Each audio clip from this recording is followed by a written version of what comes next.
Hello guys, welcome to J and K exam centre.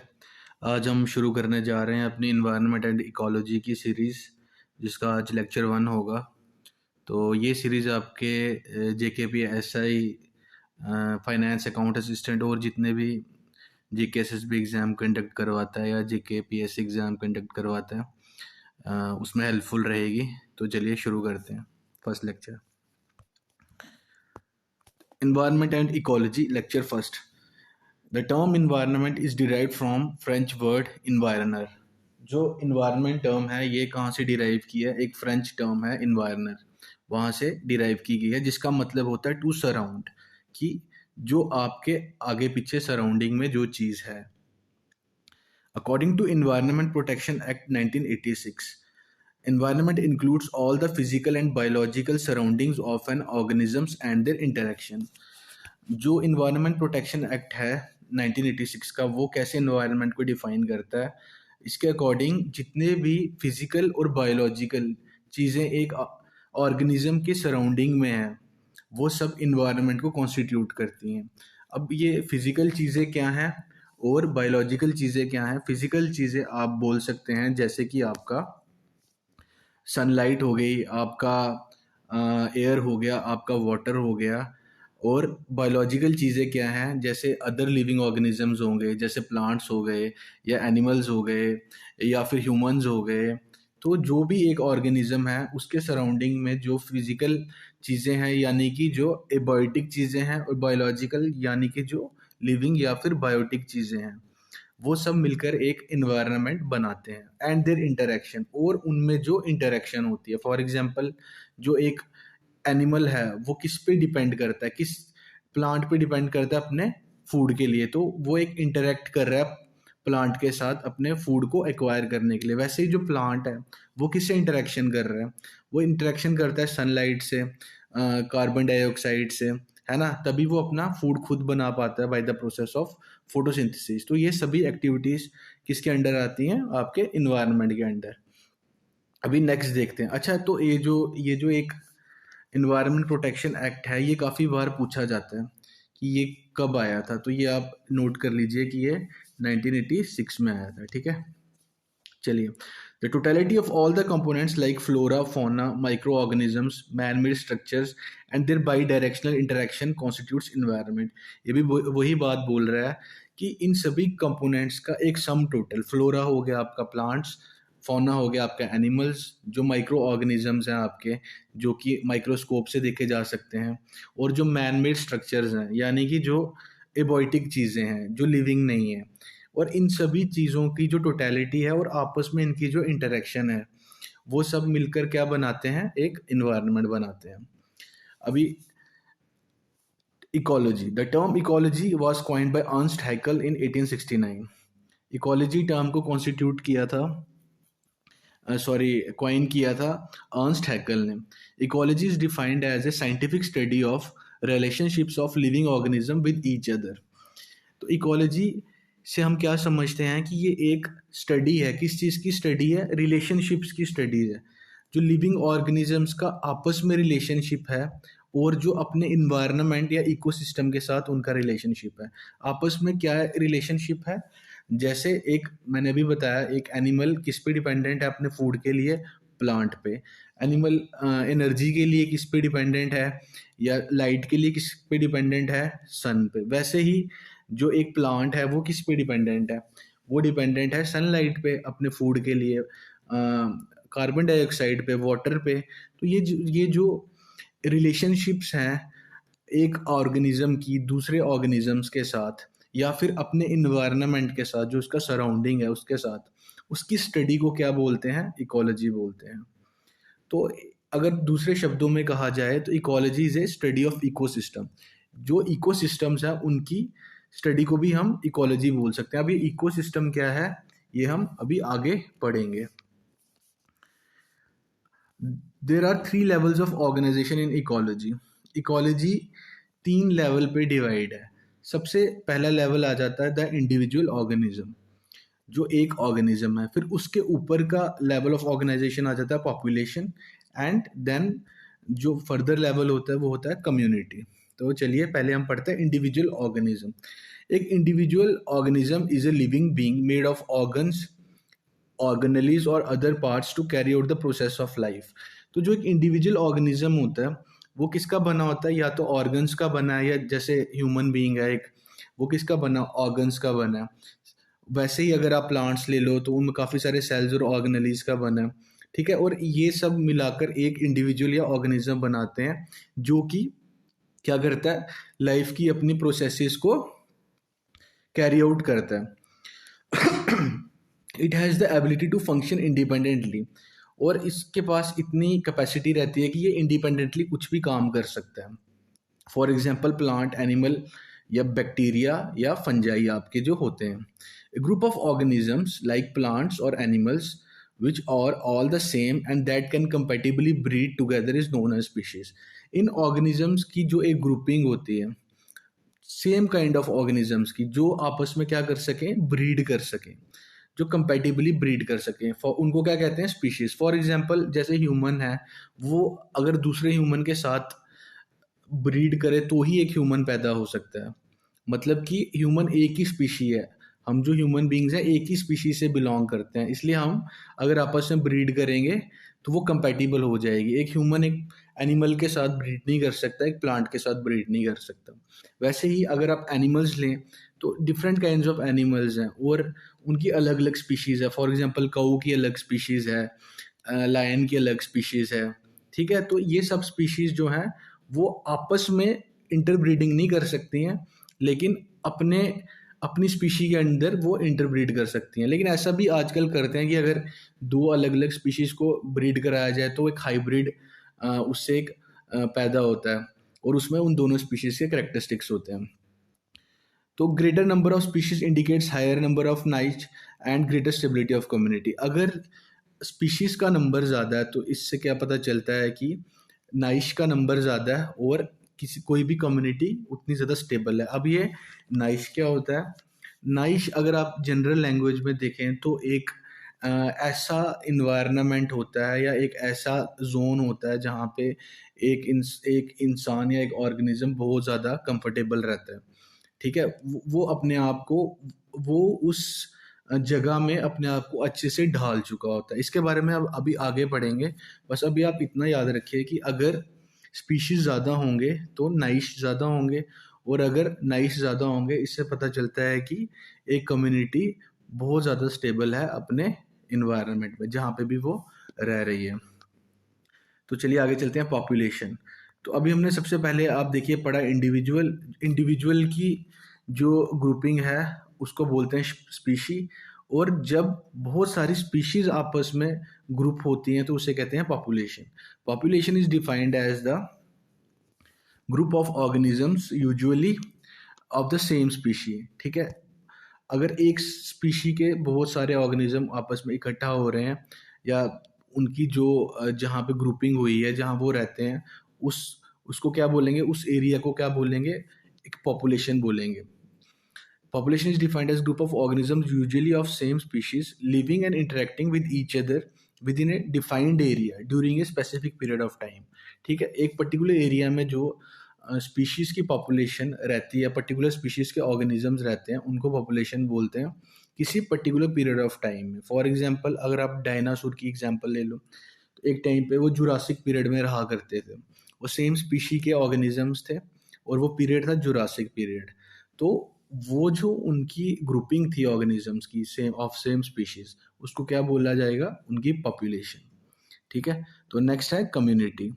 Community is the collection of all interacting populations of different species in a geographical area.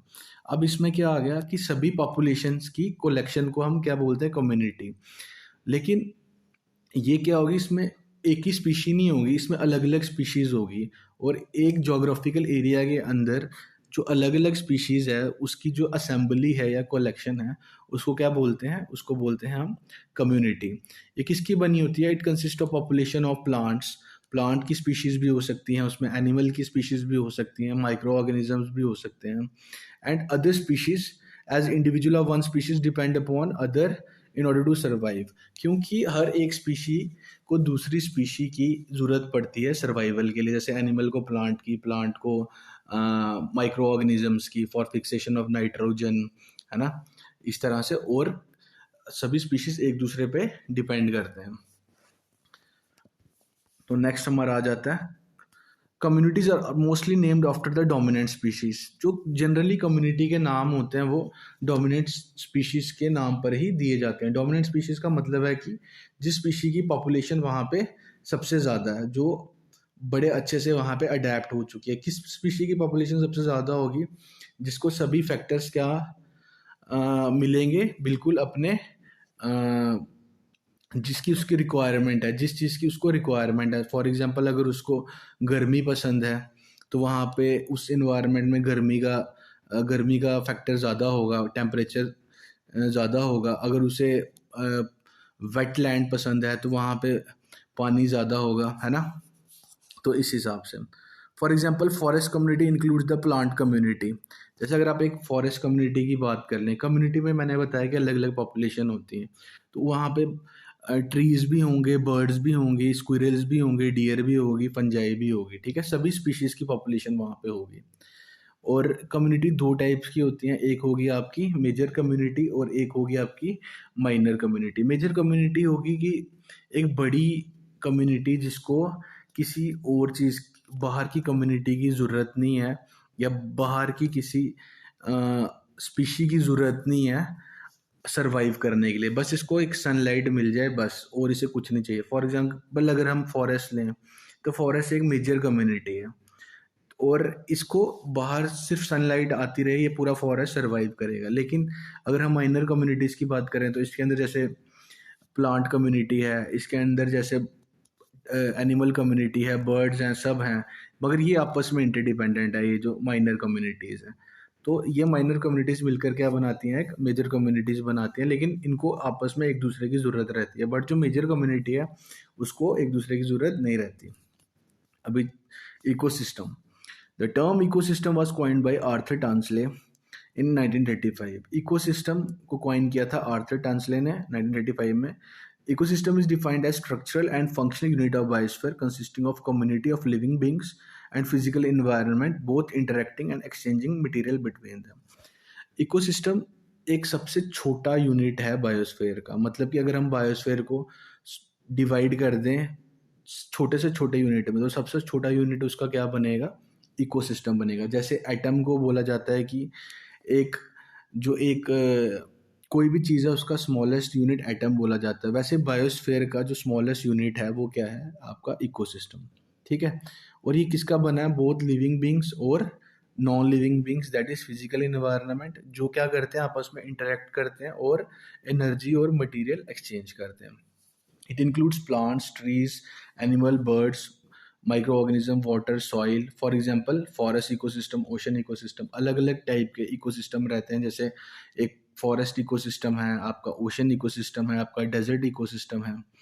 तो इसके बारे में हम further बाद में भी पढ़ेंगे। Everything that lives in an ecosystem depends upon other species and element that are also the part of that community. जितने भी चीज़ें एक ऑर्गेनिज्म से इकोसिस्टम में रहते हैं वो आपस में एक दूसरे के ऊपर डिपेंडेंट होते हैं।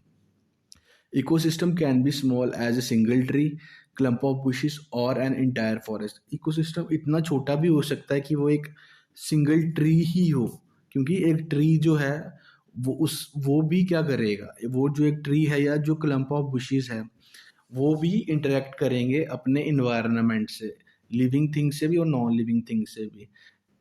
ट्री फूड बनाने के लिए क्या करेगा? सनलाइट और कार्बन डाइऑक्साइड से इंटरेक्ट करेगा, ठीक है। और जो दूसरे एनिमल्स हैं वो ट्री से इंटरेक्ट करेंगे for their food.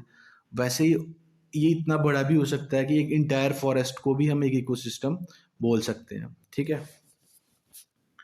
Ecotone, ecotone is an area which act as a boundary of transition between two ecosystems.